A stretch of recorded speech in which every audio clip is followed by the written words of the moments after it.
The Granite City Warriors hail from downstate. They specialize in coming up north to win state championships. Last year's 2-0 shutout over Glenbrook North was the 9th top trophy they've won. Well, guess who's back again in 1990? Granite City, you bet. This time against an undefeated powerhouse from Evanston. IHSA boys soccer coming up next on Sports Channel.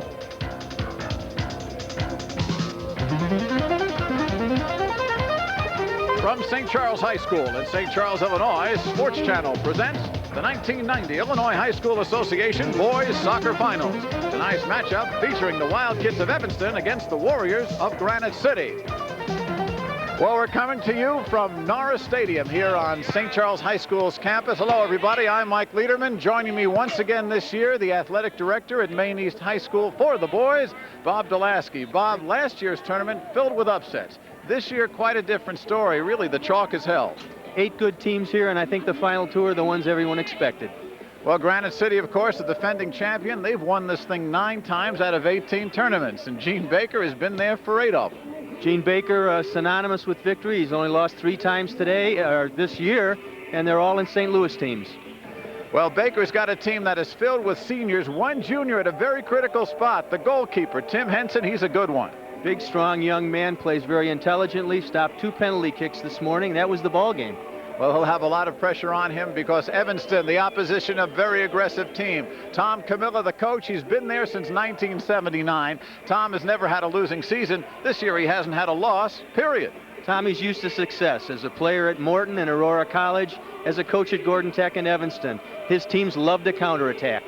Well, his team has got a fine goalkeeper, too. His name is Ben Schnatterly. He's got 11 shutouts on the year. Very important cog in the wheel. He took over when the first team keeper was injured, and the rest of the defense has helped him out. They've been magnificent.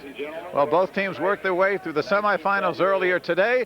We will be ready for the starting lineups and the kickoff of the 1990 championship finals in just a minute.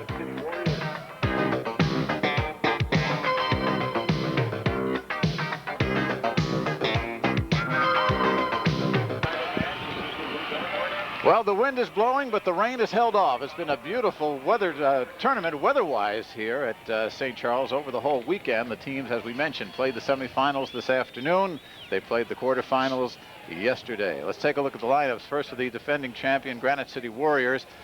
Jim McKeCHAN, he'll be a stopper back. Brian Buskey, number 4. Jeff Stevens got a big goal in the shootout today to win the semifinal. Jason Maxfield, Ryan Reeves, Skip Birdsong. The top scorer, number 14, Brent Dipple, Pat Rich, Jay Robertson, and Matt Loftus.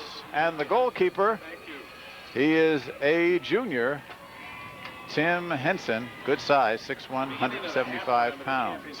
And he wears number 0. You can see the checkered uniforms of Granite City.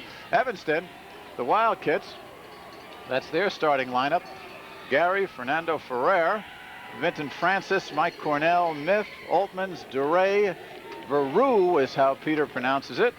Jeremy Fisher, Mike Walsh. Walsh has got some muscle problems, bad leg. He is going to try to go. And the goalkeeper, Ben Schnatterly, 6'2", 185-pound senior. He's only had 1 goal scored upon him in the last 7 games. Take a look at our officials tonight, a veteran crew. Ruben Horna, he is in the middle from Normal. He is the referee. The 2 linesmen over on the right, Richard Herron, on the left, Mike Oliver, and we are just about set to go. As far as the weather is concerned, the breeze is picked up. We are told temperatures are going to plunge. Right now, we are in, getting to the 40s, but the wind whipping 12 miles an hour, and the chance of rain is rapidly increasing. Evanston will be in white on your right. Granite City on the left. Evanston will kick off. High school rules, of course, 4 20-minute quarters. We will have a break at halftime, and if we go to overtime, Bob Delaski, we are well prepared for that. Well, at least it's warm here. It's a beautiful press box. Good setup here at St. Charles. We are underway. Granite City in the red and black, in the dark, and in the white, we've got Evanston. Action is in midfield. That is Skip Birdsong, number 14, sends it down. And Henson easily on the stop. How much will the fatigue factor be a factor here, Bob? Remember, Evanston had a regulation 2-0 win in the semifinals. Granite City had to go to overtime, then a shootout. And they also played later in the afternoon. They played late last night, and a lot more time. It's liable to take their toll, but they play slow, under control. I don't think it'll make that much difference. Early moments here. Granite City, that is Matt Loftus. He is being ridden off by Ferrer. And we get a foul against the Wildcats. This is Pat Rich. Pat Rich, the sweeper back. He is a senior. He will take the kick. Chips it on, looking inside for Buske, and too far. Going over the goal line, it will be a goal kick for Evanston. Rich has a good hard foot and will take many of those free kicks. Jeff Altman's number 11 has it teed up for him. There's Jeff. He is also a senior. He's got a goal, 2 assists on the season. Lets it fly coming up here, looking for Peter Verreau. Knocked away by Vinton Francis, and it will go to Evanston. Same way, Mike Walsh to throw in. Walsh and DeRay both nursing a couple of bad legs. DeRay the stopper back. Walsh one of the fullbacks, and here's Mike. That doesn't look like a bad leg, does it? We'll see what happens in the fourth quarter. Looking good right now. Out of bounds, it will be a throw-in for Granite City. And there's a good look at Fernando Ferrer. Had a goal in the semifinals this afternoon against Palatine. And the 2-0 shutout of the Pirates by the Wildcats. Jason Maxfield, one of the 2 sophomores on the team, gets it back to his keeper, and Henson will direct the offense, setting him up. Granite City will try to get everybody to touch the ball early in the game and get them all involved. Gene Baker, master strategist, likes to get the early lead and pack it in. We will see what Tom Camillo wants to do. He says we're going to play our game, which is aggressive. Take it to them. Try to get on the board. Throw in again for the Granite City Warriors. There's sometimes I think Tommy loves to have the other team down at his end just so he can counterattack against them, and it kind of sets them up for it. That is Loftus. Cleared out by Evanston. Jeremy Fisher. Over the sideline it goes. Throw in Granite City. Just underway. 16:45 left to go in the first quarter. Again, high school rules are quarters, not halves. 4 20-minute quarters, 80-minute game. And that is regulation. And that'll be significant tonight because no one will have to go into the wind more than 20 minutes at a time. And the wind is listed, you saw at 12 miles an hour. It is picking up. Now once again, Loftus will get it back to Henson. Tim Henson, 14 shutouts on the season. He's given up 9 goals in 18 games. Gets it up to Jeff Stevens. Jeff Stevens has it taken away by Walsh, and Walsh sends it down into the Warriors' end. Coming out of the box there is Henson to clear it. Again, the keeper could not touch the ball once he's out of the goalie's protective box. Steve Miff, number 10. Number 18, Peter Verreau, left foots it down. Looking for Vinton Francis, number 8. And we get a foul here. Good crowd on hand. You take a look at the press box. And we've got still several of the home folks from St. Charles. Their team lost in the consolation game to Palatine 3-1 earlier, but a lot of the folks here stuck it out and watching the finals as well. Down it comes into the Evanston end. Walsh being dogged by Jay Robertson, number 24. And Mike Oliver, the lines person, blows the whistle. Pushing violation calling out the Warriors. Foul Direct against kick for the Wildcats. Granite City. Mike Walsh again teeing it up. Robertson's a big young man too, and he's their target up front. When they go to one forward, he's it, and then he does a lot of running. They have 2 forwards right now. Robertson's been a starter on this team for 2 years, all sectional this year. There's Skip Birdsong. Skip's the high scorer. He's got 38 points on 15 goals and 8 assists. Action remaining in the midfield. Coming down now, Jeff Stevens, good ball handler, and you can watch him dribble. He was a treat in last year's final, and once again, Francis and Walsh will throw in. Clock now under 15 minutes to go, first quarter. Get up! Long throw and headed up there for Verreau. Broken up by McKechen. Jim McKechen, number 3. And this is Robert Gary, his counter number for Evanston. Gets it up to Mike Cornell. Back to Jeremy Fisher. And looking for Vinton Francis. Francis with a goal in these playoffs. Scored in the quarters against Brother Rice. The leading goal scorer. And there's a good look at Jim McKechen. Jim was our spotter last year, Bob. I guess he had a broken elbow, I think, or broken arm. He had a cast somewhere, yeah, as I recall, and he did an excellent job as a spotter. He knows the game. Well, he's a lot happier, I'm sure, where he is right now. He is. He was one of the penalty kickers this morning.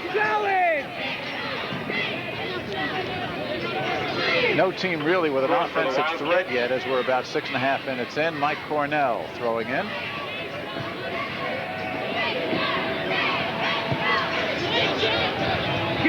Down it comes. Jeff Altmans after it for Evanston. Evanston and White in the dark. Granite City. Granite City, the defending champion, and it would seem perennial champion of this tournament. 9 wins in the 18-year history of this event. Again, Cornell on the throw-in. Up it comes for Fernando Ferrer. Now we get our first substitution. Dan Terrell, number 6. Terrell, a senior, 5'8". Another good throw-in man. He'll come in for Matt Loftus, number 26. Loftus going to the bench. And we got a whistle against Granite City. Evanston will have the direct kick. Both teams just feeling each other out at this point, trying to spread the field and see where there might be a chink in the armor. No real thrust yet, one way or the other. Jeff Altman setting up his teammates. Booms it across the midfield line, and Cornell tries to head it. Out it goes, same way. Throwing for the Wild Kids. Mike Cornell. 8 goals, 6 assists. Granite City now trying to mount an attack. Jay Robertson, the 24. Being dogged by Duray. Karim Duray gets it down in the neighborhood of the goal, but no problem for HENSON.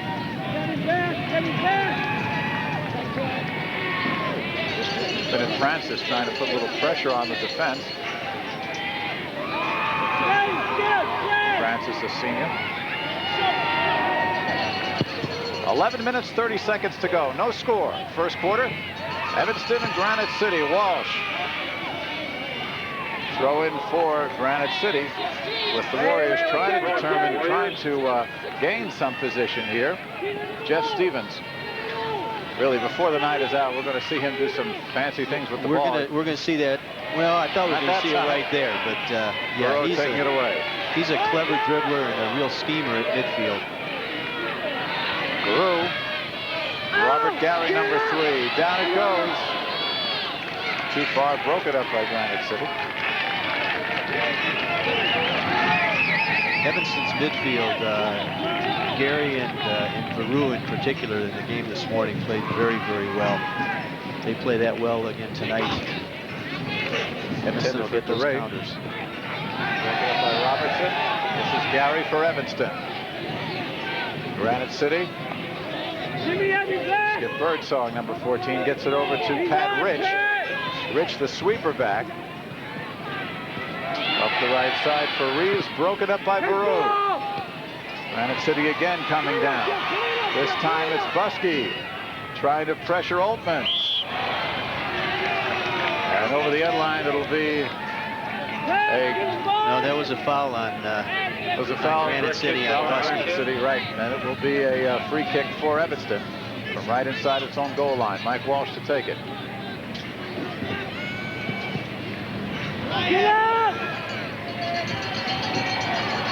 Francis misses it. Ferrer tied up with McKechen, and direct kick for the Wild Kids. A foul on Granite City. Under 10 minutes to go now. First quarter, still no score. Mike Walsh just got us up 50 yards on that kick, and he's got another one. It'll go all the way to the box. They're waiting for it. Walsh sends it high and far to the right side, looking for Vinton Francis, headed by Cornell. Pressured in there by McKechnie. Into the box, kicked away.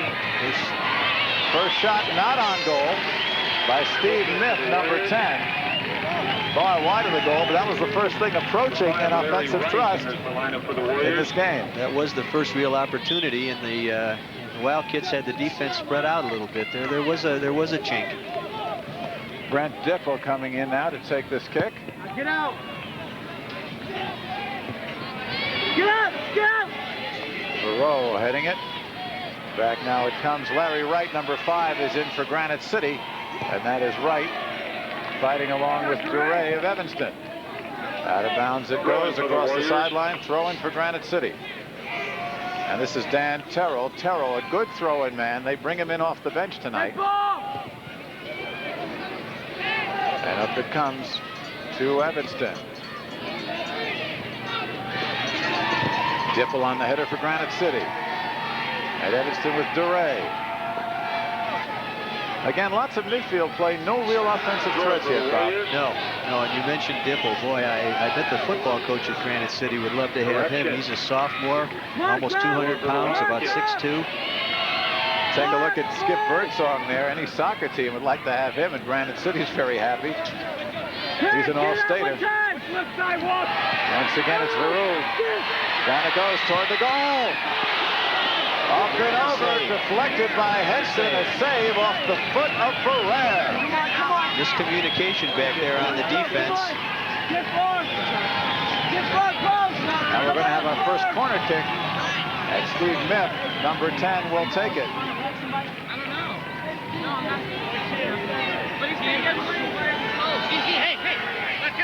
There's Steve.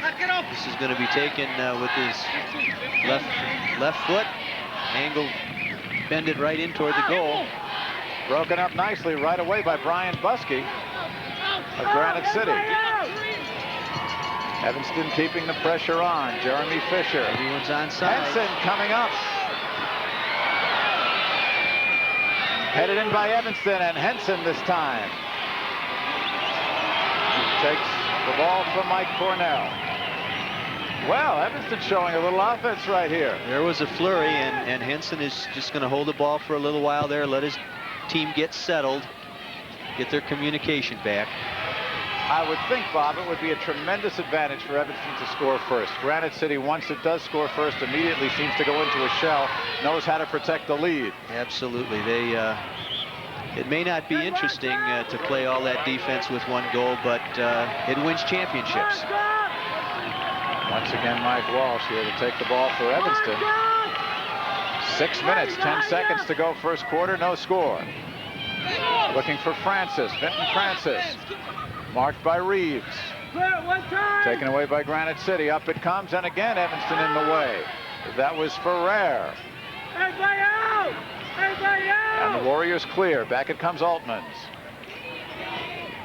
Altmans had more time to settle the ball there and make a pass. He kind of hurried it and wasn't able to start the attack. Wright dueling in there with Robert Gary. Now coming up is Skip Birdsong. Dangerous man with room. Broken up by Duray.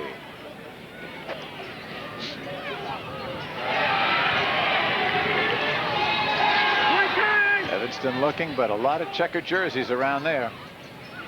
Francis. Good move by Vinton Francis. He's got Ferrer with him on the left wing. Ferrer onside.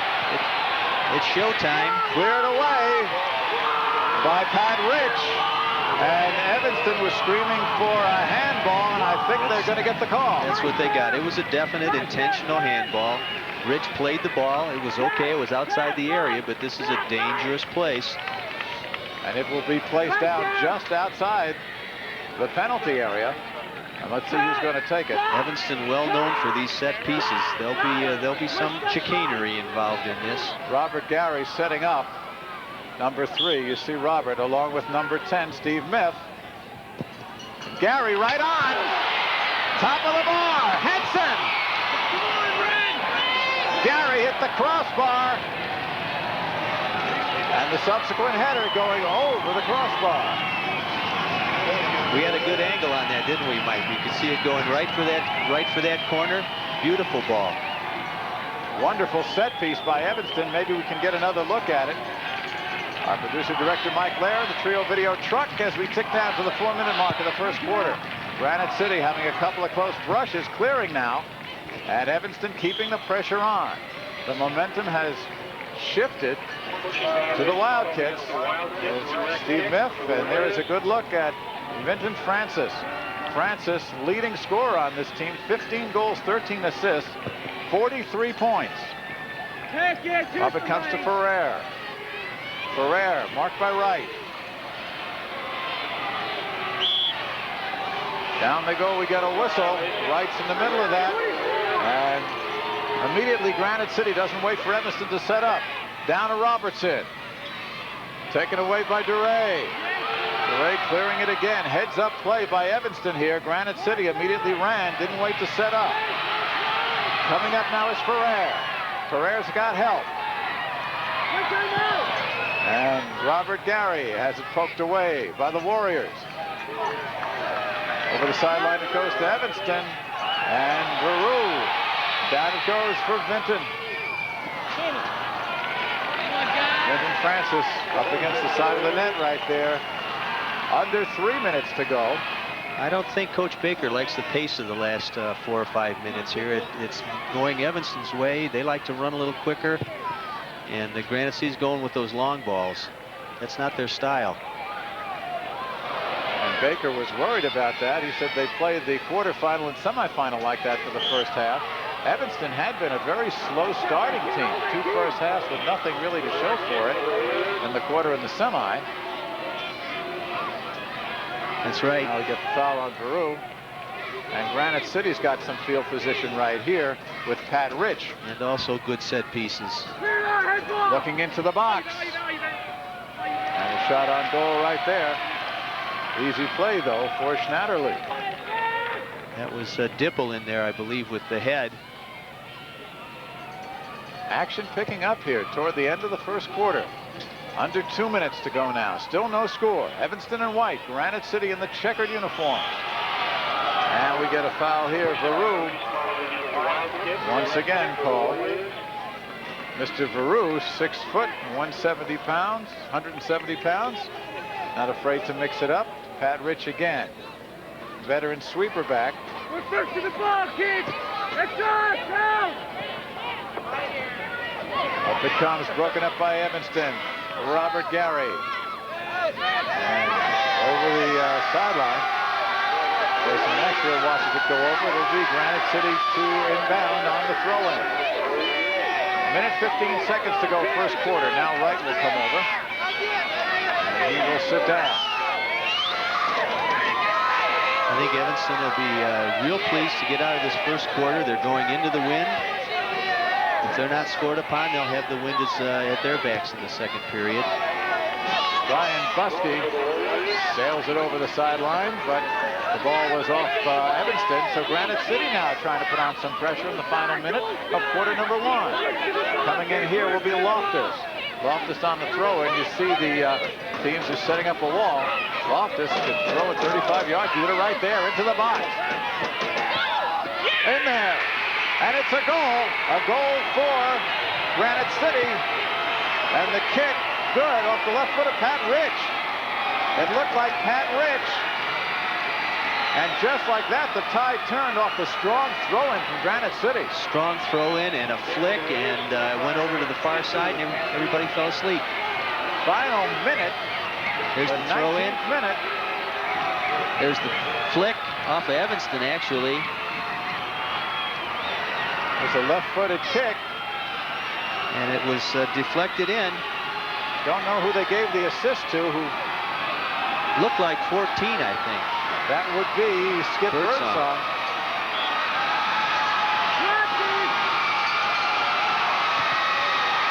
Number 19 for Evanston, Marcello Ferrigno in.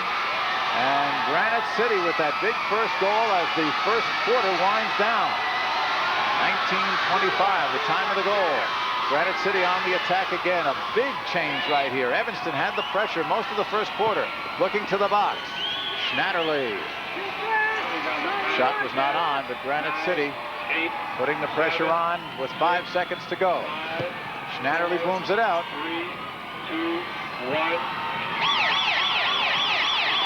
And there it is, the whistle, the siren, the whatever you want to call it. That's the end of the first quarter with the score. Granite City 1, Evanston nothing.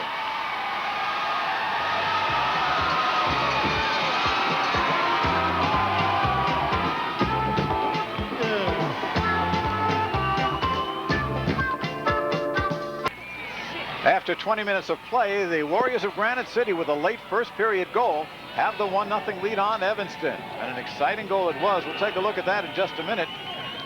Let's take a look at how these two teams got here. And you can see Granite City coming up from downstate. Shutouts all the way, and the toughest one this afternoon with the double overtime, then the shootout, defeating St. Charles 5-4 in the shootout for a 1-0 win. Evanston also only one goal through the state road.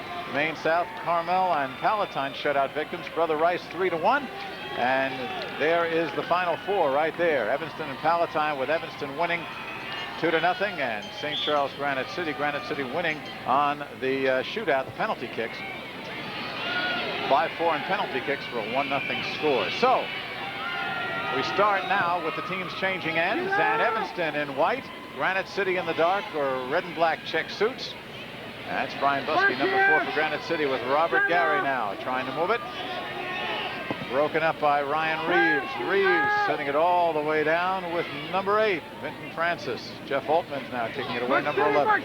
For the Warriors. Evanston would have been real happy to get out of that quarter without that score. Spoke a little bit too soon, I think. Well, just when you think you've got Granite City on the ropes, they will come back and bite you. They have credited the goal now to Skip Birdsong for Birdsong. His 16th goal of the year. Gives him 40 points. And I don't know at this point if they gave the assist to Pat Rich. Yeah, I believe it came off of Rich from the back end and deflected in off Birdsong. About 1 minute through the second quarter here, and Evanston now has to come from behind. Evanston undefeated, 23 wins, no losses, 5 ties. Tom Camella, the coach, in his 11th season as head of the Wildcats, has had a winner every year. They got to the finals 1 year before he came, and they were beaten by guess who? I can guess. Going for the Wildcats. 2-0, Granite City and Gene Baker back then. Mike Cornell on the throw in here for Evanston in white. Headed away by Robert Gary for the Wildcats. Ferrer now trying to center, and Miff the left-footed kick. Henson, not the cleanest retrieve in the world, but he's got it under control. As long as the keeper doesn't gain control and just lets it roll up his hands or off his chest, he can pick it up now. We'll have a chat at halftime, by the way, with David Fry, the Associate Executive Secretary of the IHSA. And we're going to be talking about some changes coming up in this tournament. You'll find that very interesting. I always wondered why goalies could not move on penalty kicks, and the kickers could. Well, that's going to change, at least for shootouts. So stay tuned for that at halftime. Jeff OLTMANS heading at number 11 for Evanston. Now this is Robert Gary, and Granite City on the attack again. Buske, save coming out, Schnatterly. Good play by the keeper for Evanston. And Miff gets it away. Granite City coming back again. Granite City, the Warriors had a 2-on-1. And Schnatterly came way out of the box. That was a courageous move. Good save. Ferrer now. There's Dipple on him, number 16. Over the sideline it goes. Granite City to throw in. Substitution coming in for Granite City. Terrell again, number 6. There you see him. Dan, the senior. Terrell into the lineup for the Warriors. We know about his throw-ins. This one goes back to Henson, and Henson will start it off from the left defense. Number 8, Jason Maxfield, the sophomore. we get a full field shot, we'll notice that there's only one front runner for Granite City. That's Robertson, all by himself up on the front line.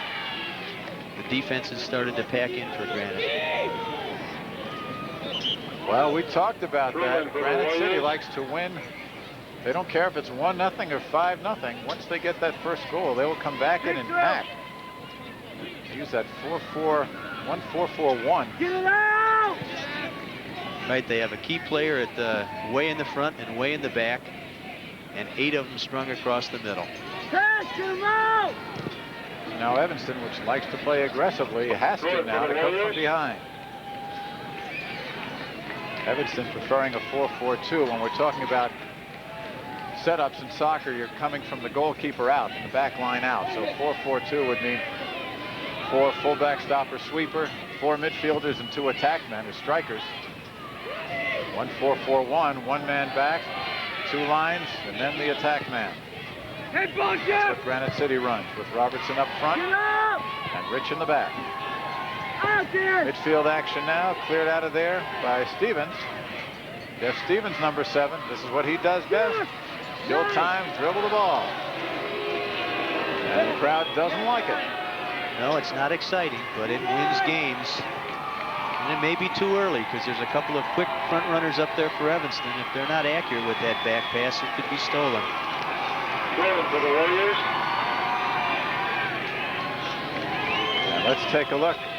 Oh my, yes sirree. It is a typical soccer final now. The rain has come. The crowd is ready.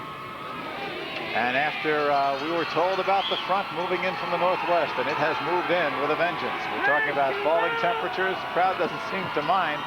They're wearing a lot of red. I guess they're Granite City folks making the long trek up. But the rain is coming. And the rain will cause mistakes. Even the best skilled players can make mistakes in the rain. 1-0 Granite City with a late first period goal. Evanston in white, Granite City in the dark. And Robert Gary, number 3 for Evanston, trying to set up an offense. Get it back, smart play to run it from the back line. Coming up now, this is Mike Walsh. And we get a whistle, foul call against Granite City. There's a handball, and with the wind behind him, OLTMANS coming up for this free kick. Could be a good chance. Jeff OLTMANS, number 11, 6-foot senior. No! Are you ready? And the rain is coming down. I'm sure Granite City will run up and try and trap the Evanston front runners. Here they come. Looked to me like they were offsides, but no flag from the linesman, Mike Oliver. Well, HENSON had no problem. No. That deliberate offside, a very, very tricky play, a very effective play, but boy, it can certainly deflate offenses, can it? Yes, it can. And again, it's part of the game plan right now for the Warriors. Mike Lederman with you, along with Bob Delaski. This is the State Boys Championship Soccer Finals from St. Charles. This is called Norris Stadium in St. Charles, Illinois. The weather 50 degrees and clear when we started, now has turned rainy. Ferrigno, number 19, comes in again for Evanston. Vincent Francis comes out. Throw in here for Evanston, and DeRay comes way up from his back spot. He's right next to the keeper. Walsh to throw in. Headed out of there by Granite City's Ryan Reeves. Evanston trying to keep on the pressure. They trail 1-0.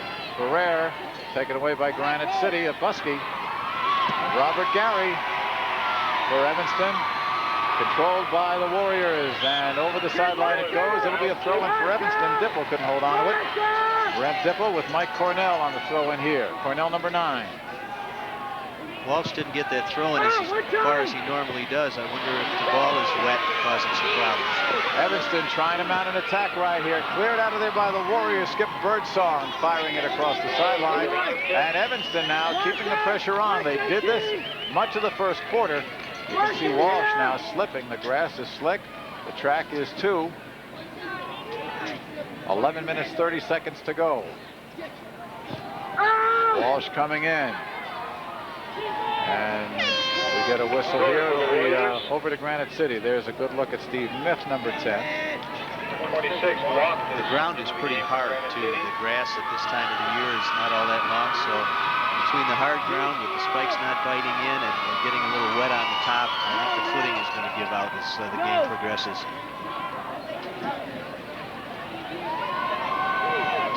Throw in by the Warriors. Evanston now can't control. Throwing for the Warriors. 10 minutes, 50 seconds to go, first half. 1-0 Granite City with the goal late in the first quarter off the foot of Skip Birdsong, the only marker in this game so far. There's Tom Camella. Good look at him. Coach of the Evanston Wildcats.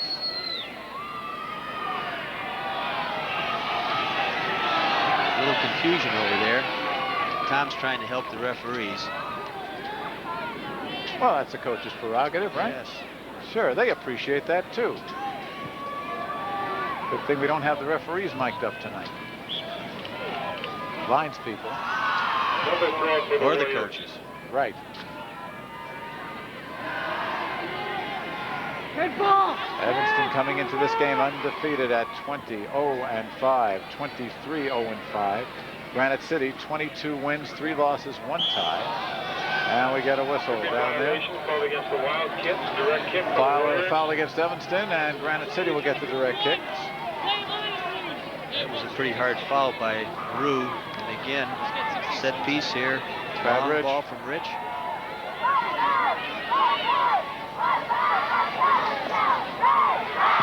Clear that ball. And it comes, and we get a whistle. That skipped off a player and jumped up and hit a hand of the Granite City boy. Well, we'll go the other way.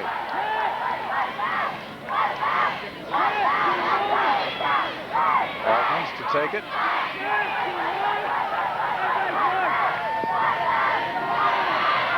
And right away was challenged there. Sit back, relax, get the kick off.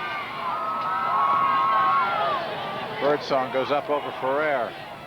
Granite City now. Stevens. Stevens, the good dribbler. Watch Jeff Stevens. Still has it. Down he goes, and we get a foul on Evanston. Looks like it'll go against Mike Walsh.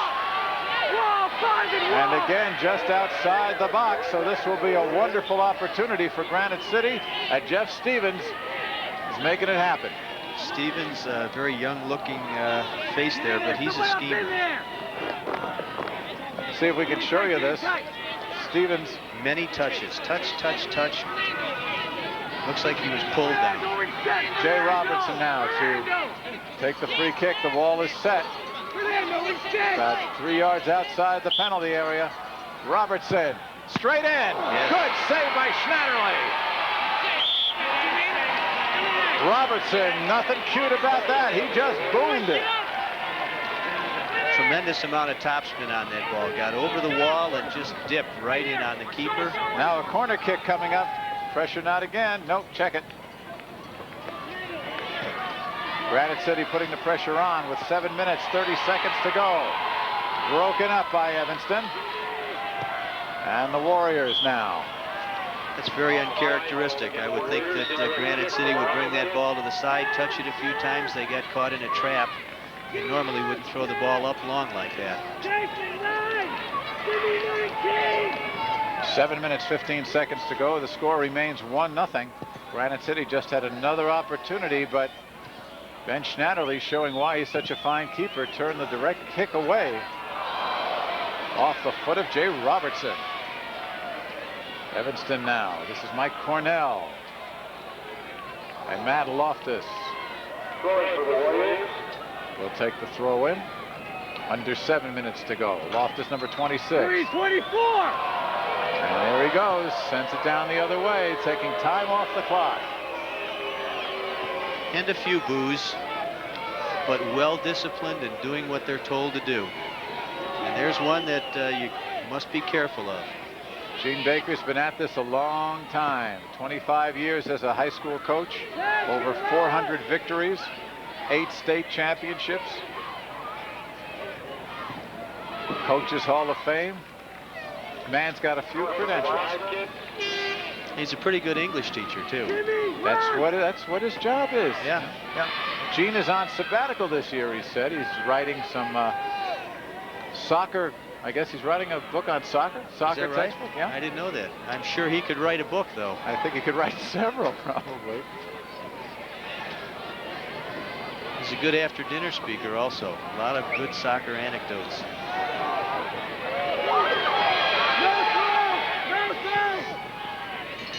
Ball into the Granite City end, cleared out by the Warriors with Peter Veru from Evanston trying to put the pressure on Walsh. Slips, kicks it out of bounds, and it'll be a throw-in for Granite City. 5.5 minutes to go first half. 1-0 the score. The Granite City Warriors looking for their second straight state soccer championship, boys side, and their 10th in the history of this tournament that dates back 19 years. A little aggressive play there with Matt Loftus. And Granite City fouled there and takes the direct kick. Down it comes. This is Stevens again.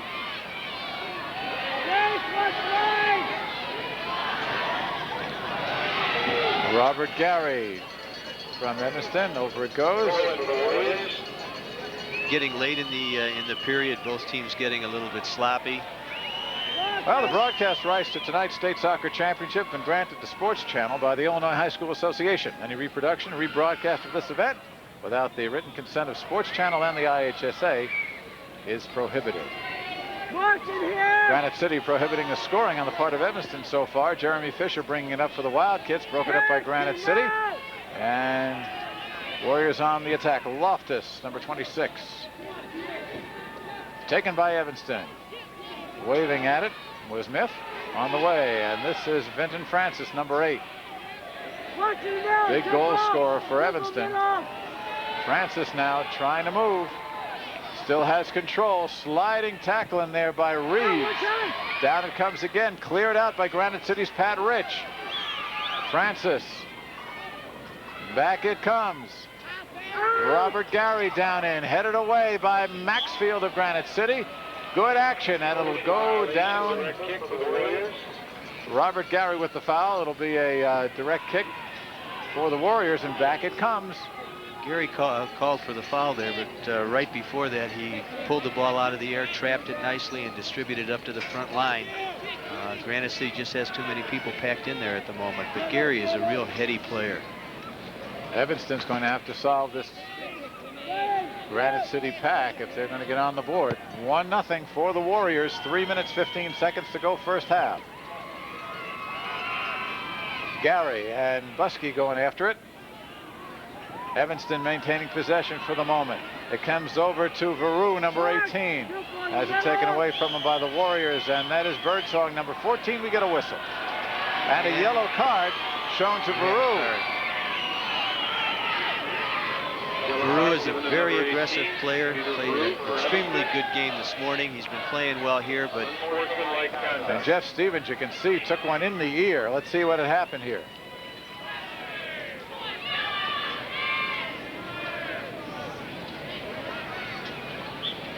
Well, it looks like first he was tripped, and Veru trying to get back to the ball. I'm not quite sure what the foul was on. Now, it didn't look like anything intentional, that's for sure, but a yellow card is a yellow card. Yes. 2 minutes, 45 seconds to go first half. Granite City again on the attack. The push and from the foul back. again. Gary with the push. Nope, check it. It was against Granite City. That was Dipple. Gary's always around the ball. I'm sure Veru can use this little rest to the end of this quarter. Altmans with his hand out.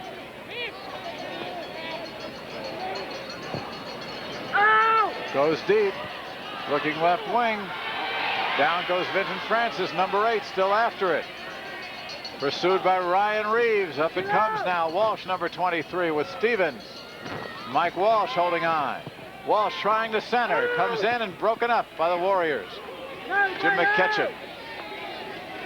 Very slick footing right now. The ball very slick as the rain is coming down. Granite City had 9 players packed in the box that time, along with the goalkeeper. Even though there was a good chance, still can't get it through. Dan Terrell to throw in over to Stevens, who heads it back to Terrell. Too far across the sideline. Final minute, 30 seconds. You can see the ball is glistening, and you can see the rain. Ferrer for Evanston. Still Wildcats ball, and the crowd is really getting pummeled right now. The rain is coming down with a vengeance. Coming up to the final 60 seconds at halftime. Remember, we'll have a chat with David Fry, the IHSA Associate Executive Secretary. That coming up at halftime. Highlights of the first half. Long ball, see the rain. Long ball, but over the goal line. That did not miss by much. And again, Walsh's leg doesn't seem to be bothering him too much. That was an excellent chance. Good look at Tim Henson. Henson, only a junior. He'll be back. All-stater. Stopped a couple of penalty kicks today. Stopped one during regulation, and of course he stopped 2 during the shootout, and that gave his team the semifinal win. Back it comes. 25 seconds to go. I think Henson's smart enough to know too that if with this wet ball, if he doesn't have to touch it and he knows the area well enough, if the shot's going wide, let it go. 10, 9, 8. Counting down the final seconds here in the first half, and it looks like it will go into the books as a 1-0 lead for Granite City. And there it is. That's the end of the first half of play with 40 minutes gone. The score right now, the Granite City Warriors 1, the Evanston Wildcats 0. Don't go away. We'll be back with halftime activities here in St. Charles just a moment.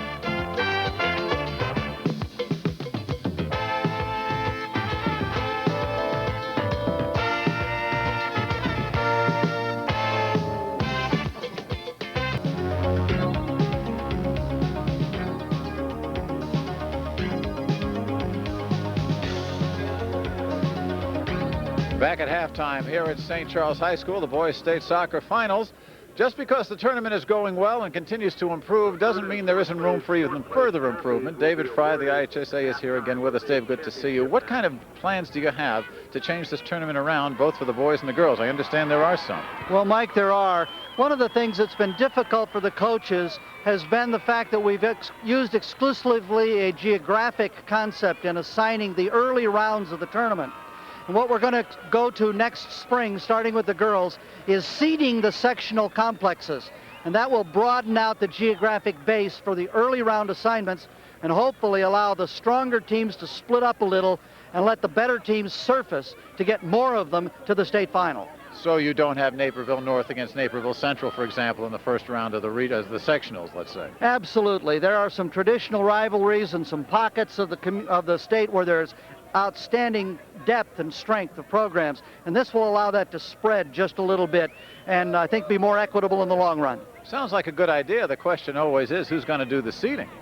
Well, the coaches will do that. They may have some interesting meetings, but they'll fax or phone to us their seeding ratings, and then we'll pair from there, spreading those seeded teams out so that, for example, number 1 would meet number 8 in the sectional or the regional championship, and the top 4 in a sectional group would never run into each other until the sectional tournament itself. Sounds like a much more equitable situation, and you don't kill off those rivalries right away. Anything else is going to change? I understand penalty kicks might change a bit for shootouts. Well, yeah, one of the things we have to ultimately do is get a winner in this tournament progression, and so we go to penalty kicks. But unlike in the regular game where somebody has violated a rule and there should be an advantage to the shooting team, we want these penalty kicks to be as fair and even a circumstance as possible. So we're going to go with an experimental penalty kick for tiebreaker only in the state series, starting with the girls' tournament in the spring, where we'll spot the ball on the penalty line, the goalkeeper will take his or her position, the referee will blow the whistle, and on the whistle, both keeper and shooter can move. but the shooter can only kick the ball once. This could be very interesting. The keeper is not allowed to move normally. This is going to be for the shootouts only, not for infractions in the box during actual regulation play. That's absolutely right. We think that it'll add a level of excitement and make it a little fairer for those poor keepers who are sitting there totally at the mercy of the shooter. Oh boy, won't they like that. David Fry, thanks so much and good to see you again. Thanks, Mike. Our guest, David Fry, the Associate Executive Secretary of the Illinois High School Association. We'll be back with more from St. Charles in just a minute.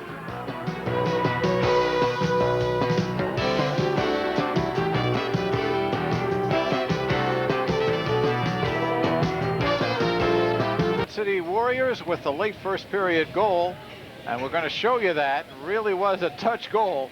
The rain pounding now, and the crowd is suffering with it. 1-0 over Evanston. Now here's the throw in, and here's how the goal is set up, Bob.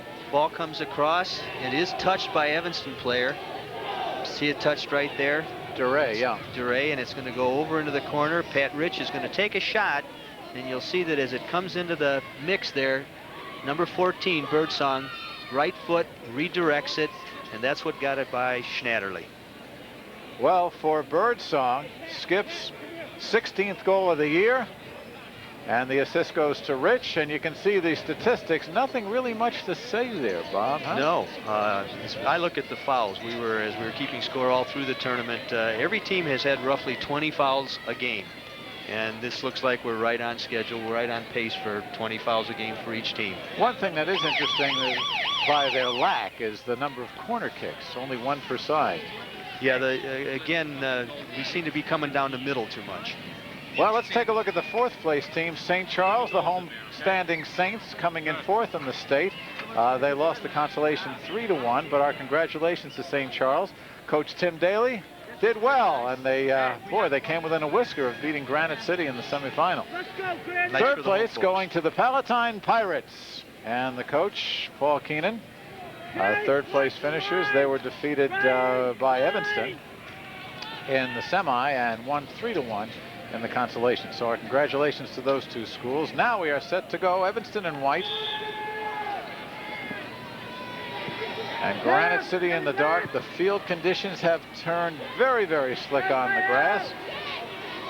Our spotter, Bob Wilheim, for Evanston. Jason Namath for Granite City. We appreciate the work that they're doing. Meanwhile, a save right there. That was a very nice save. Jay Robertson. Robertson again, the front runner. There's a good look at Brian Buskey. The rain doesn't bother him, right? No. Watch for something to skip. Birdsong. Once again, Birdsong, and again on goal, but an easy save for Schnatterly. He mistimed that. He was on the way down when that ball hit his head, and he couldn't put much into it. Schnatterly gets the foot into this one, into the 12-mile-per-hour breeze. Sent down in there by Robert Gary. And Henson's going to send it right back. With that wind at his back, he'll be sending up long ones. And again, the wet ball there skips off of Rich's foot. Well, we were talking during halftime, Bob, about how slick it would be, the footing for both teams, but something like this has got to benefit Granite City. Yes, I believe so. The field is as slick as the track looks there, because it is hard. St. Charles has done an excellent job, but at this time of year, the field gets hard. Verreau, number 18 for Evanston, tries to head it, and back it goes to the goalkeeper with Henson. Booming it away. The wind at his back. Up it comes Granite City on the attack now. They're onside. Looking for Buskey. A lot of action in there. Once again, kicked in there by number 11, Larry Strader. And Schnatterly comes down with it. Larry Strader, a substitute, a 5'10", 145-pound senior, getting the kickoff. That was a lot more dangerous than it looked. That high ball was spinning.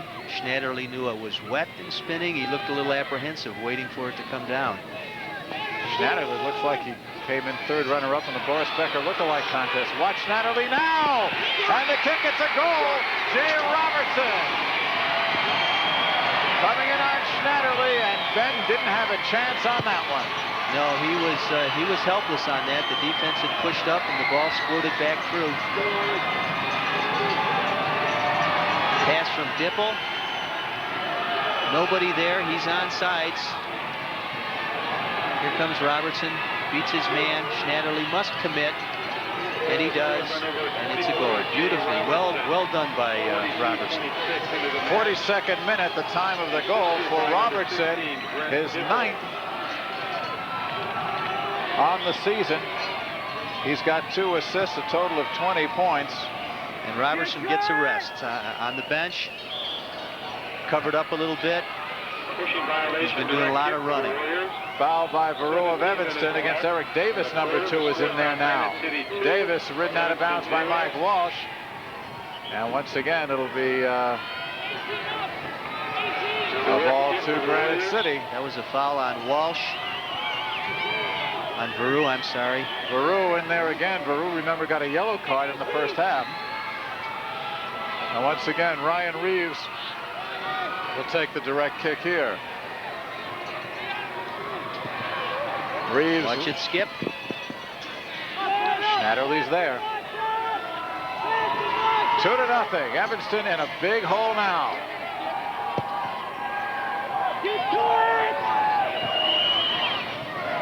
Schnatterly tries to clear it. And it'll be Evanston ball. Robert Gary kick it away. And you can see the rain is taking no prisoners. Good look at Skip Birdsong. Birdsong committed that foul while he was on the ground. Dangerous play.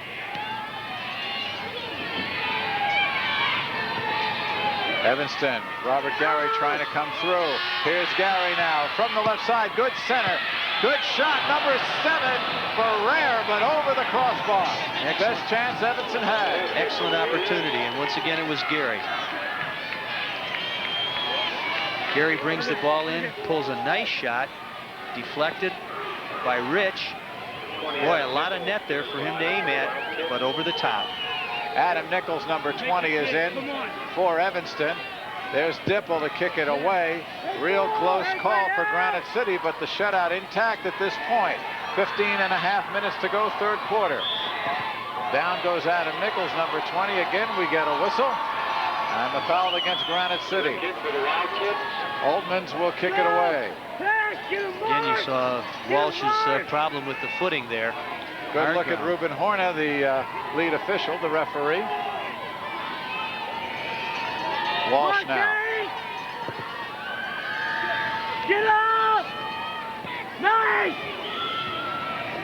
And again, a whistle going the other way. The foul on Evanston. Right here! Francis didn't play that ball. And,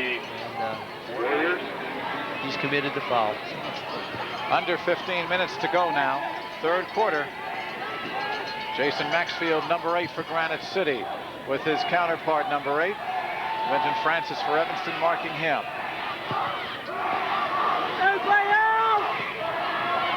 Walsh goes down with Stevens, and this is Davis, no call.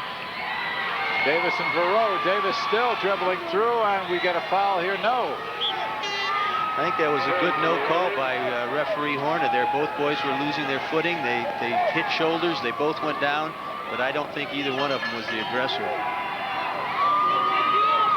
Linesman started to make a call, but of course he can't. The referee has control of this one. And the throw-in will be from Ryan Reeves. Tipped away same way, Granite City. Steve Miff. Steve, from post. The rain started late in the first half. It has continued. Throwing once again. Reeves.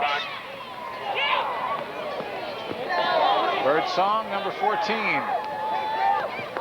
Dealing with Evanston coming out. In the goal, and just missing once again, Jay Robertson.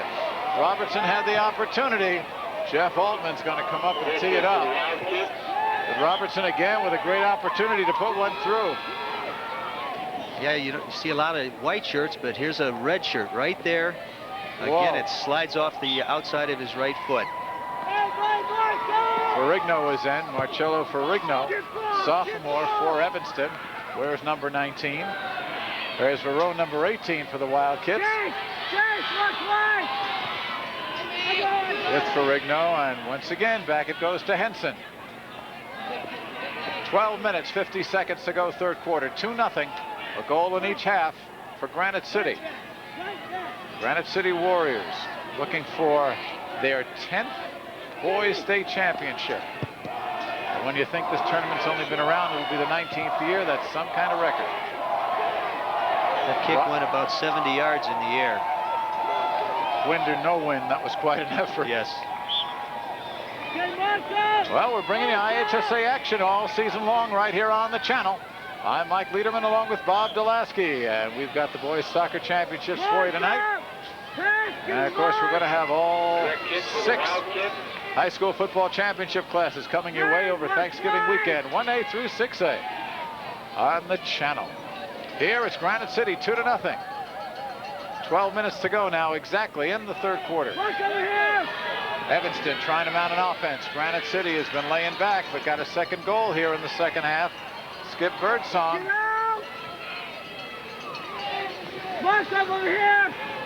I tell you, Birdsong is really atoned for last year. Skip got thrown out of the quarterfinal, almost cost his team the tournament. You see a lot of familiar names from Granite City. They keep coming back year after year. A lot of them come back to the finals themselves. Yes.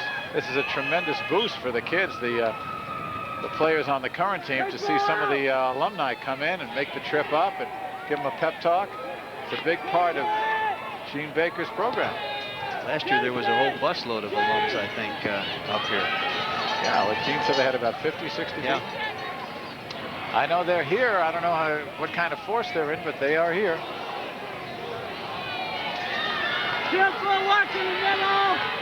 Coming up, Robert Gary.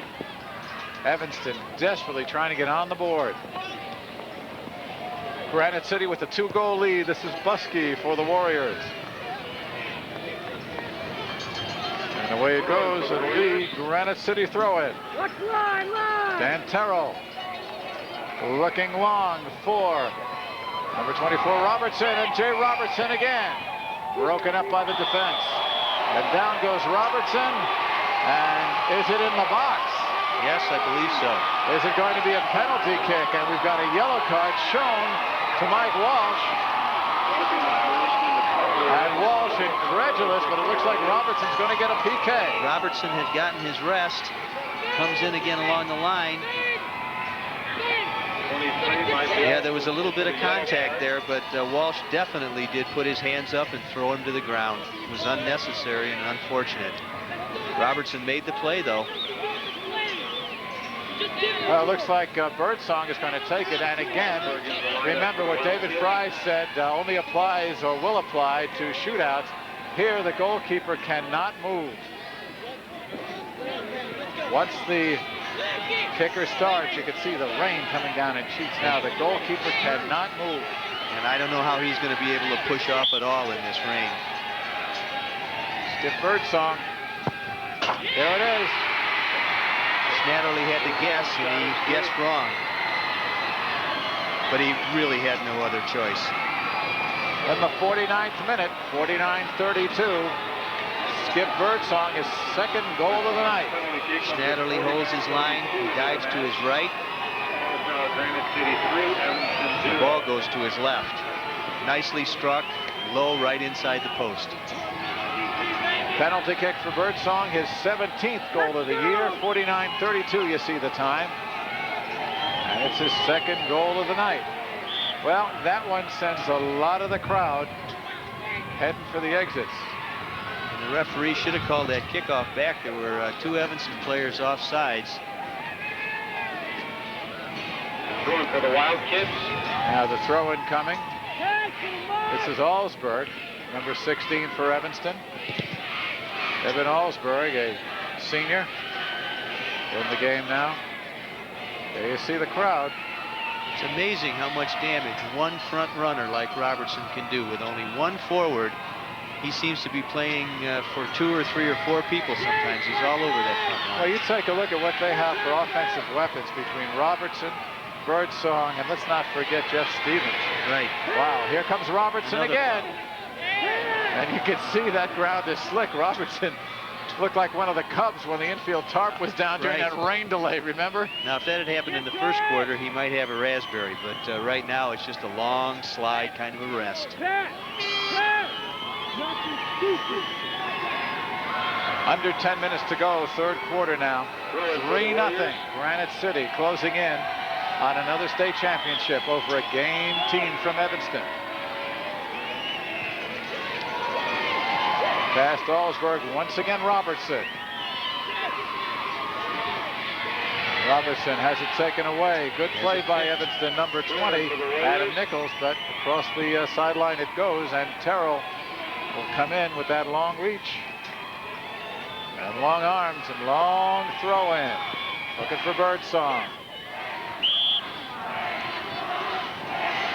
Pushing violation. And the push off against for the Wild Kids. Birdsong, so it'll be a free kick for Evanston. Here's Jake. Skip Birdsong.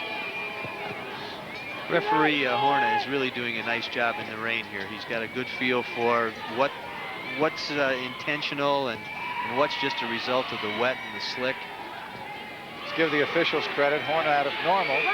The Lions people, Mike Oliver from Chicago, Richard Herron from Itasca. And there is Ruben right there, trying to keep things calm. The last thing anybody wants is to have an ugly incident now, so everybody's temper's got to be in check. Remember, both these teams have played 3 games in the space of about 18 hours. Granite City played late last night. They played again in the afternoon game, going to double overtime in a shootout. So they've got a lot of miles on their tires, as do Evanston, as does Evanston. And here we go, red and black at Granite City. The shot by Oitmans was right on the goal, but really wasn't a difficult save for Henson. I like the face painting over there. Maybe we get another shot of that. Look like refugees from a heavy metal concert. Yeah. I don't know. Or the left field bleachers at Wrigley Field. Now the raindrops are about the size of soccer balls. Boy, it has just come down in buckets. Beautiful day all day yesterday, but this front moving in from the west came down and dashed the field about the same time it dashed Evanston's hopes.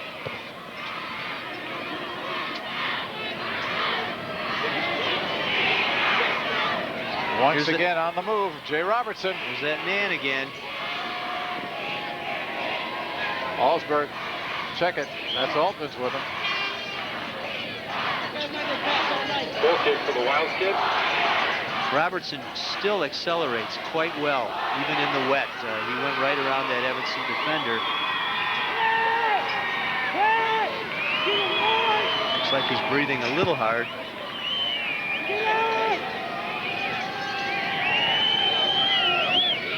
6 minutes, 20 seconds to go. Third quarter. 3-0. Granite City out ahead. And this, the 1990 Boys State Soccer Final. I think Robertson could run all night, though. You don't seem to get as tired when you're winning. I think that's what Gene does. He makes them run up and down I-55, you know. Although I did see a bus outside the field. They come in very nice accommodations. They hit the budget up real well, I think. Well, you talk about the strength of the St. Louis area for soccer, and of course, Granite City is right near St. Louis, and they have really tapped into that area. Here's the kick on goal, and the shot from Vinton Francis. And Henson, you know, it's got to be not the easiest thing in the world to keep your concentration up in a 3-0 game, but Henson right there. That was the first real serious chance Evanston's had since probably the middle of the first period. And it was a tough save. Coming up to the 5-minute mark here in the third quarter. And Henson booms it out.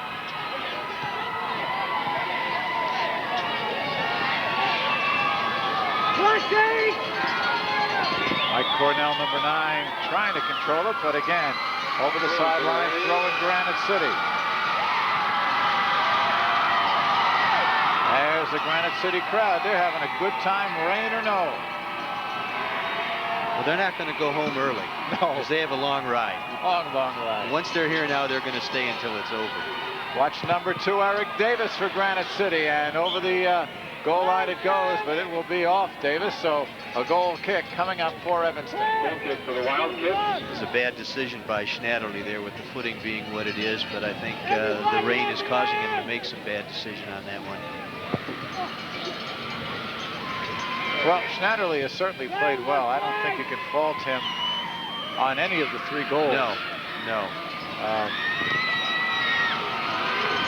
The deflection from Birdsong and Rich wasn't kicked terribly hard, but he was screened on that first goal. Those ones that come out of a pileup in front, you rarely see the keeper even move. This is Norris Stadium on the campus of St. Charles High School here in Kane County. Mike Cornell to throw it in for Evanston, which team trails 3-0 with 3 minutes 40 seconds to go in the 3rd quarter. Vinton Francis pulled on the foul there, and Granite City will have the direct kick from deep in its own territory. There it is, Norris Stadium. There's our score. Evanston put the pressure on early. Granite City deflected that and then has come up with 3 unanswered scores. Here come the Warriors again. Buske with Baru, and Baru now. Peter Baru. Nicely done. Play. Now we get a good opportunity here if we keep control. Robert, though, can't hold on. Get up!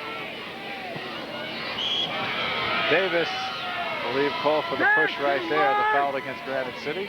Looks to me like the rain has let up a little bit, but I think it may have done its damage already. Now the umbrellas are still out. Altman's to kick it from about 5 yards the other side of midfield. And whales it. Looking for Baru. Nice! Back up to Nichols. Nichols across.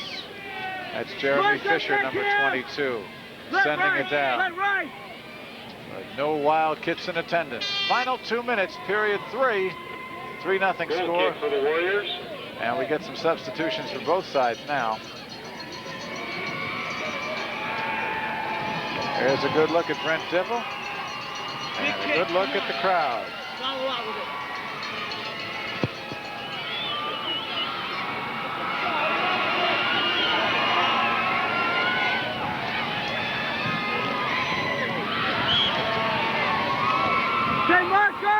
Mark up!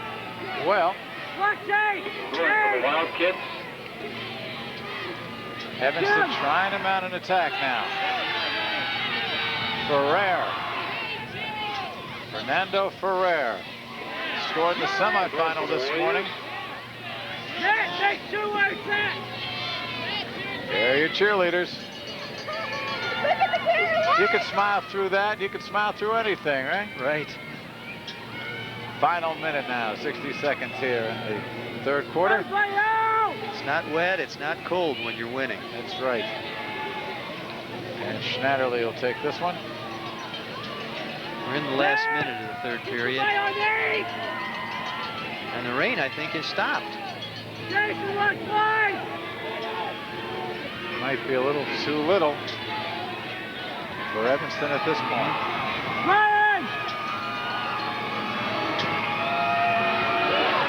30 seconds left, 3rd quarter.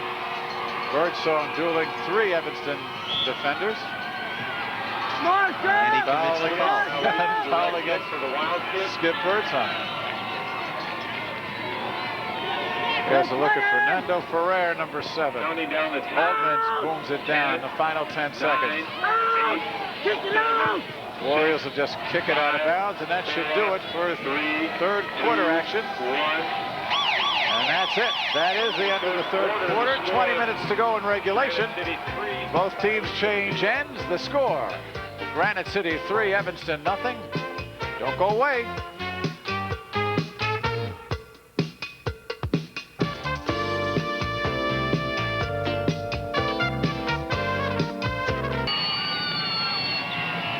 Well, those are Evanston colors, but I tell you, not a lot to cheer about for the Wildcats right now. They trail it. You can see it 3-0. 2 scores in the third period for Granite City.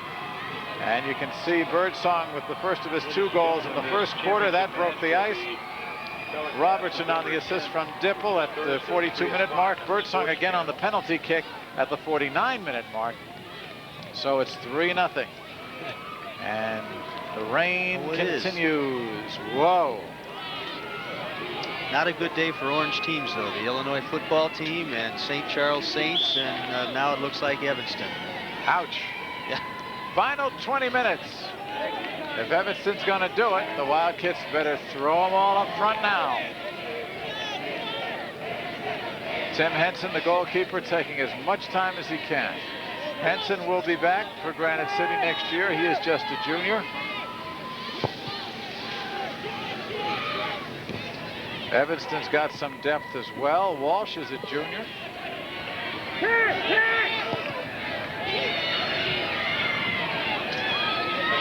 Maxfield heads it out for Granite City and throw in for Evanston. Ball's flying all over the place right now.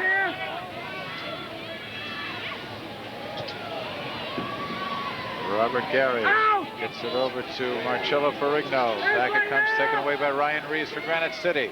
Reeves still on the run. Nichols goes back the other way for Evanston.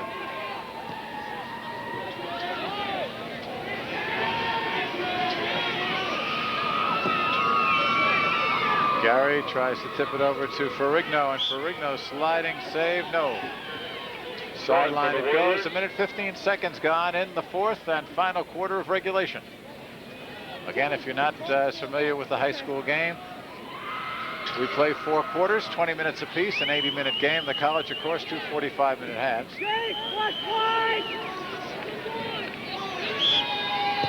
And again, another whistle. Should be an obstruction call over there. Ryan Reeves, the guilty party. Evanston in white going from our left to our right. Granite City in the dark uniforms. Jeff Altmans, number 11, boots it. Headed away by the Warriors. And flying through. Up close. The goal, yes! Evanston has scored. It looked like Mike Cornell, number 9.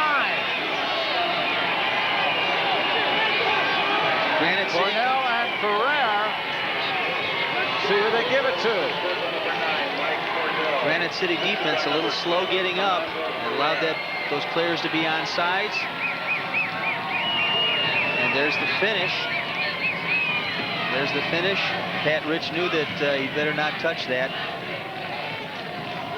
Cornell, and I believe they give the assist to Ferrer. Ferrer gets the assist. So Evanston is on the board. And good signs of life for the Wildcats. Granite City defense was very slow moving up, allowed 2 or 3 Evanston players to be on sides, and that's what created that play. In the 63rd minute. And now it's a 2-goal margin.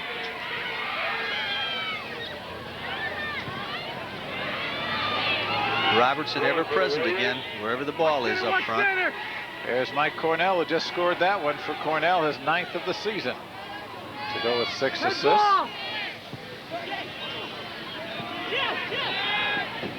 So don't pack up yet, folks. This one is not over. Down it comes, but lots of checkered suits. Maxfield gets it back to the keeper. Please come to the press box. Randy Rich to the press box.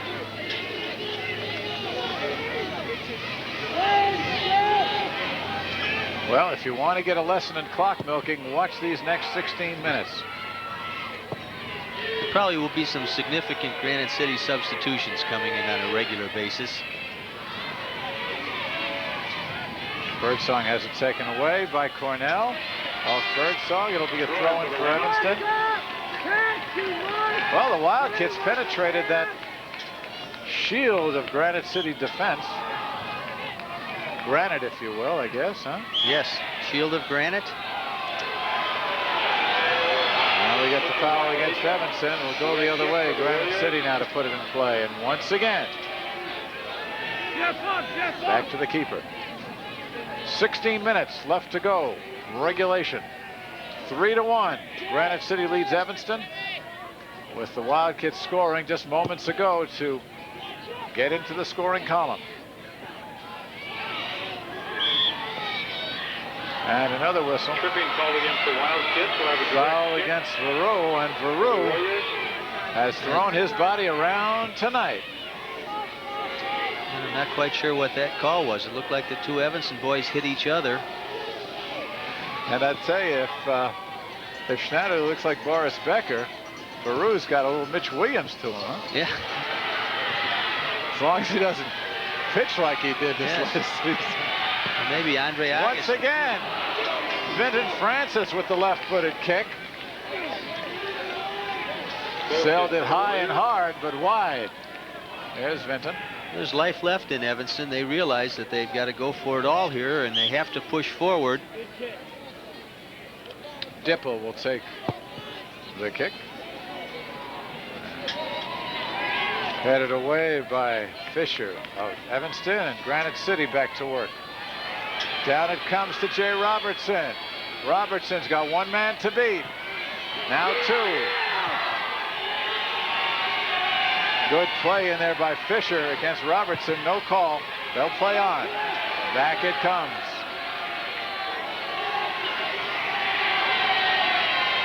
.14.5 minutes to go. 3-1. Evanston trailing. And you can see Robertson back at the other end of the field, and Jay Robertson holding that right leg. And we're going to get a time called here, and the official checking him out, Ruben Horner, but I guess Robertson quite a bit of pain there. Here comes Gene Baker. I don't really think there was a foul there. I'm not quite sure. The referee did not call a foul, and I thought it was a good no call. And he might have twisted something just on the slick surface as he did go down, no doubt about that. He's holding his calf. Yeah, maybe a cramp. Might be a cramp. Well, let's hope that's all it is. 14 minutes, 22 seconds to go in regulation time. While we're in the delay, let's take a moment here, of course, to thank our host, the St. Charles Fighting Saints. And they really put on a good show. I'd like to thank Principal Dr. Francis Costel, Jody Harrison, the athletic director here, who took all my phone calls and really rolled out the red carpet. And of course, Tim Daly, the soccer coach here at Norris Stadium. Our spotters, Bob Wilheim for Northwestern, for Evanston. Why do I do that? It took me 3.5 quarters to do that, but I did it. Jason Nemeth for Granite City. Now we can see Robertson's getting up. Seems to be a right calf, probably a cramp. Or maybe he's got a twisted knee, huh? Might have. Let's not forget to thank the ball boys too. That's a pretty thankless job down there, especially in the rain and cold, and try and keep the players with a good, clean, dry ball as much as they can. Those are all players, I'm sure, from Tim Daly's program. The boys and girls have been working as ball people on the sidelines. Jay Robertson coming off under his own power. He's got a goal tonight and was a spark plug for this Granite City team that now is 14 minutes 22 seconds away from still another state championship.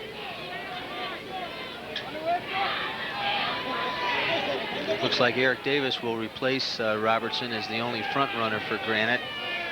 He better be ready to run a lot, because that was Robertson's job and he made a lot happen. Davis, a 5'8" junior. Now we're back in play, and Veru coming through Birdsong. And Terrell Swept away, and Granite City will keep possession. Well, there's still some fans here, and they were pretty vociferous after that tackle. Good look over there at Mike Cornell, who's got the only goal for Evanston. Coming down, this is Altmans with Eric Davis of Granite City. And Altmans now For the Wildcats. will take the throw in with 13 minutes, 40 seconds to go. And it comes. Schnatterly makes the play. And Schnatterly has possession. Meanwhile, we have not seen a lot of Stevens ever since he took that shot in the head. No, you're right. He's been quiet, but again, the conditions don't work in his favor. Yeah, it's tough to do a lot of dribbling with the ground so slick. There he goes. Here comes Evanston on the attack. Veru still with it. He pushes it in the corner. There we go. A nice overlap to Cornell. And Mike Cornell with two Granite City defenders. Good play, Cornell. Broken up by Granite City by Maxfield.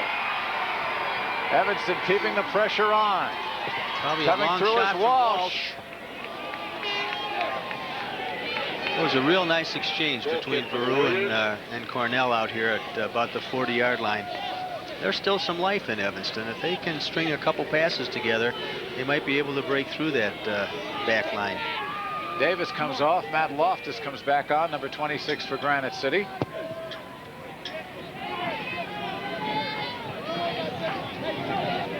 Okay, mark up! Mark up! Larry Wright also into the game for the Granite City Warriors.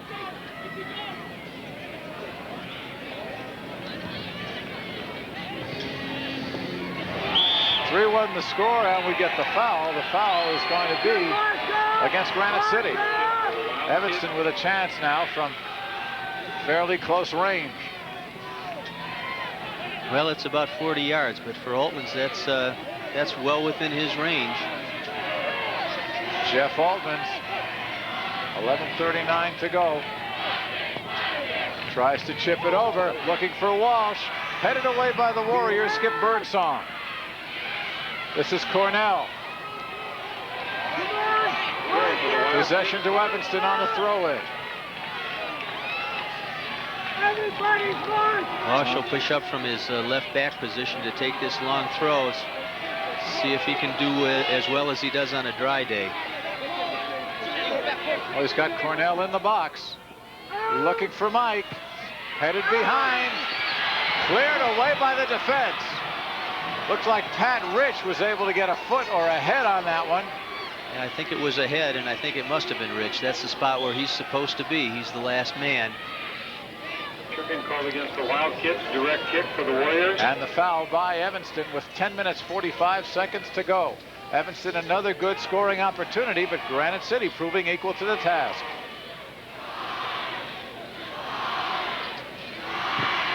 Hey, ball out! Booming it out towards Schnatterly is Granite City. Here comes Cornell again. Marked by Loftus. And we get a whistle. And Granite City will get the direct kick. There's a look at Matt Loftus. Cornell! 5 on 5! Rob on 5. And Pat Rich coming up to whale away. Up it comes to Maxfield. Jason Maxfield has it cleared by Evanston. Down it comes. And all by himself is McKetchan. Good look at Tim Henson. Running the clock. He's got Vinton Francis in front of him, but not a problem. The wind knocks that kick down. Still, it comes over midfield. And Granite City taking up the attack. Loftus. Whistle again, the foul on the Wildcats. Pushing by violation. Pat Rich acting like a coach on the field back there. He's the last man on defense in front of the goalkeeper. I've noticed him giving hand signals and verbal signals to the front runners and the midfielders. And now he'll take the kick here. He's really in charge out there. He's a mini Gene Baker out on the field. Well, the Maxi Gene Baker has not been happy with his team's play throughout this tournament. I have a feeling he'll feel a little better about tonight. He was not happy with their semifinal performance where they had to go to penalty kicks to beat St. Charles. Their quarterfinal game was also a 1-0 game against Naperville North. And he said they were they were not purposeful. They moved too quickly and being sluggish at the same time. Tonight, though, they weathered the attack and have a 2-goal lead right now with about 8.5 minutes to go in regulation. But these counterattacks from Evanston, you can't forget that they're capable of striking quickly. Robert Gary for Evanston. Stevens for Granite City. Wildcats undefeated this year. They've won 23. They've tied 5. Granite City, losers of 3 games, 22 wins and a tie. And another whistle. Stevens. Veru just a little bit too aggressive from the back again. He's showing some frustration. Mr. Veru already has a yellow card, and the officials have watched his fouls.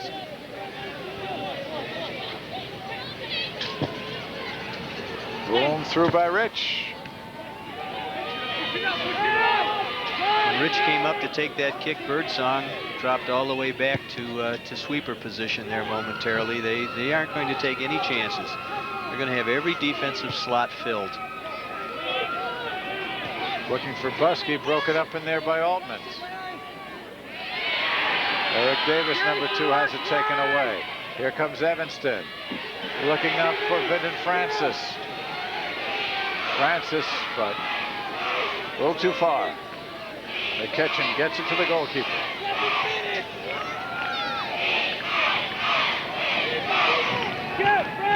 Under 7 minutes to go. Granite City, the defending state champion, leading this one 3-1 over Evanston. The Wildcats in white. Up it comes. And Vinton Francis trying the touch pass, still has possession. And it goes. But again, too far, and Henson's there. There were two Evanston players there. It kind of split them. That would have been a sweet pass if that had connected with one of them.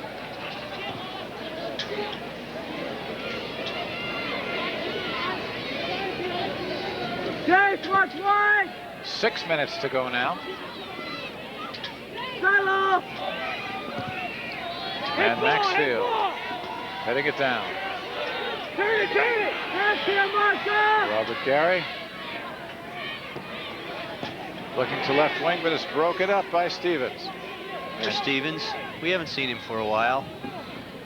And he took a shot to the head off the foot of Veru, and that was earlier in the second half.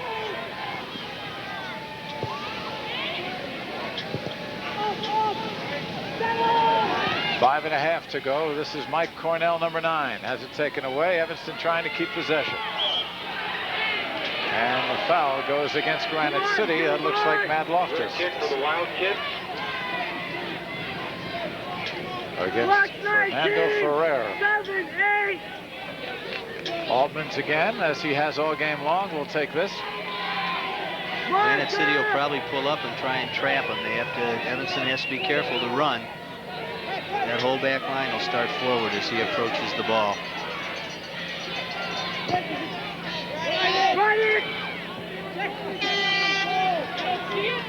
Goal kick for Granite City.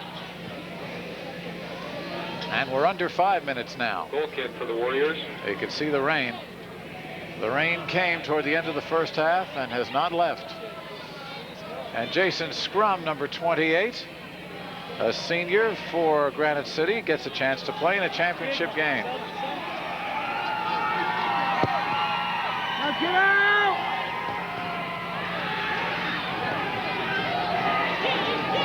Action at midfield, birdsong for Granite City. Coming in is Nichols for Evanston. Direct kick for the Warriors. And the Warriors, there he is, there's Scrum. Midfielder number 28. Unofficial attendance records show that tonight's attendance was 2,710 paid. Total for the tournament this weekend was 9,511. Okay, march up! March up!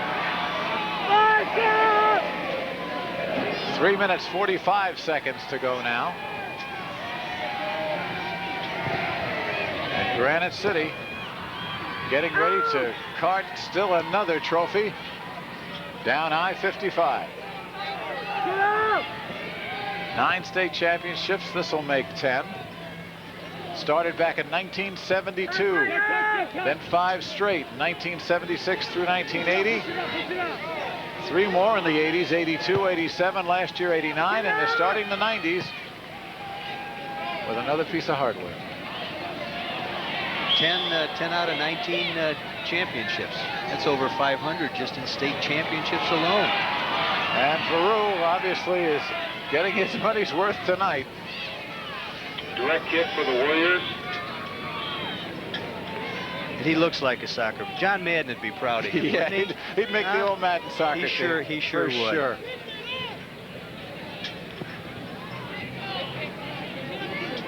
Two minutes, 40 seconds to go.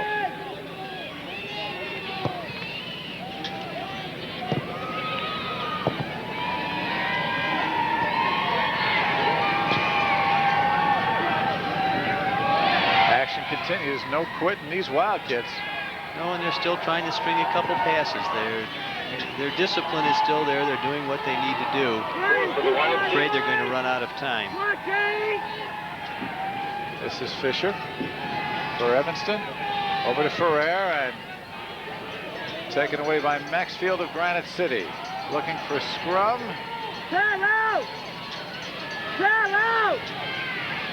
Well, Tom Camilla certainly has nothing to be ashamed of with his bunch.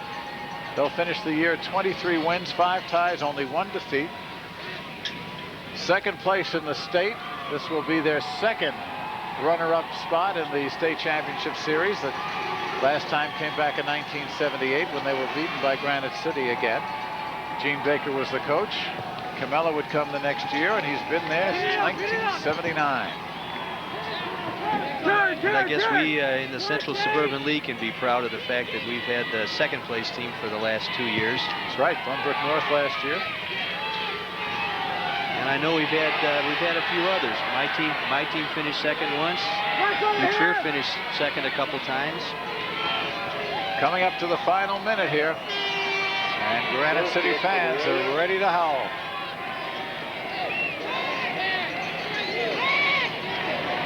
Well, Mr. Henson taking his time, as well he should. We are under a minute now. He probably remembers Coach Baker telling him to be purposeful, and he's being purposeful in setting up that ball. Please remain in the stands at the conclusion of this contest. Please remain in the stands. And now we're at 45 seconds. 3-1 the score. Granite City wrapping up another state title right here at St. Charles.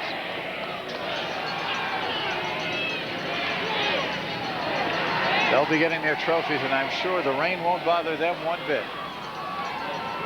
No, and it has picked up again. Hey, let's go! Well, the weather people were right. They said it would be beautiful until the rain would come, and then it would not stop. And I think they said tonight about 8 o'clock, and that's just about when it arrived. I hate it when they're right, don't you? And they never let us forget it either, right? No, they have to be right sometime. Right side, left right side.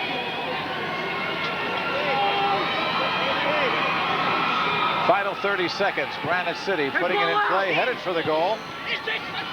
Scrum trying to get a foot on it. And here comes Evanston to give it one more shot. Some clean Evanston shirts out there that have just come in toward the end of the game. It's Adam Taylor, number 12. Tries to get it up to left side, and this is it. Let the celebration begin. Yeah, you could say it. There's no doubt about it. Granite City once again, #1. And well deserved. A very strong team. I think stronger than last year.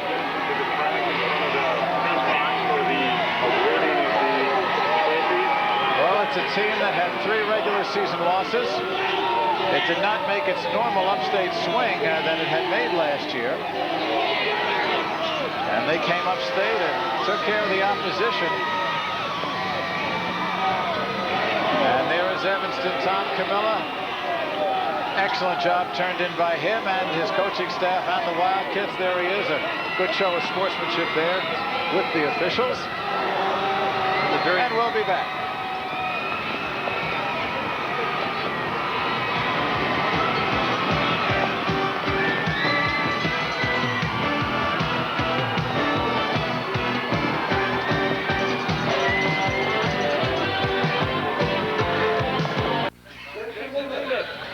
Well, they might do well to rename this tournament the Granite City Invitational. That's the way it's been turning out year after year. The Warriors again state champions. You can see them receiving their medals, and everybody is happy on the Granite City side.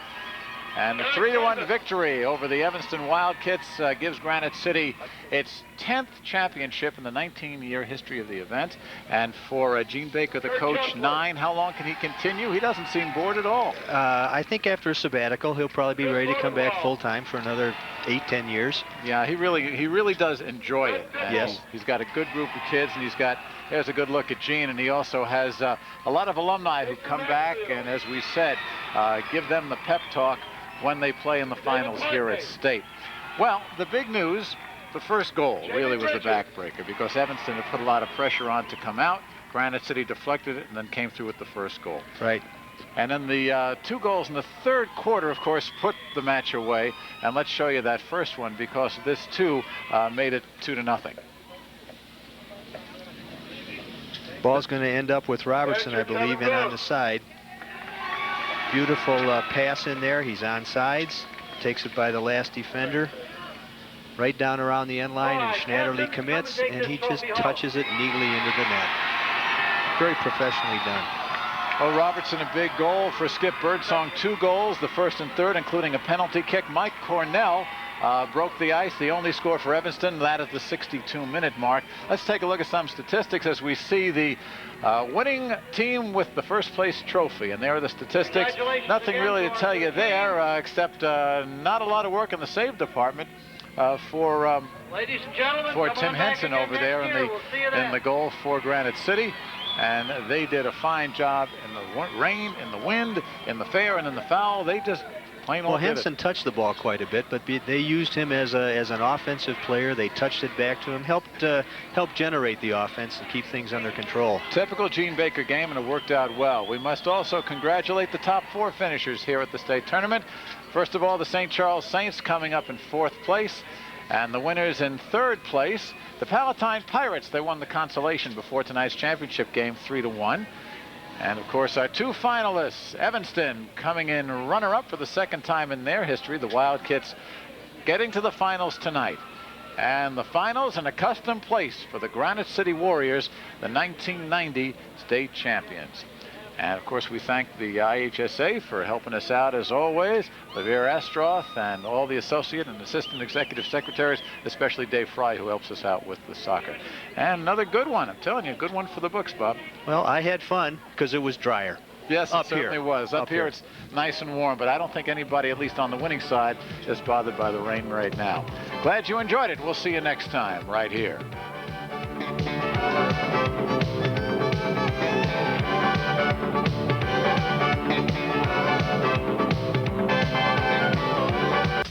The executive producer for this game has been Steve Corman. Tonight's match has been produced and directed by Mike Lair. Remote facilities provided by Trio Video of Chicago. Stay tuned next for Chevrolet Sports Fire. For Bob Dulaski, I'm Mike Lederman saying so long from St. Charles High School. Once again, the final score, Granite City 3, Evanston 1. Granite City, the 1990 boys state soccer champions. The preceding has been an exclusive Sports Channel presentation. So long, everybody.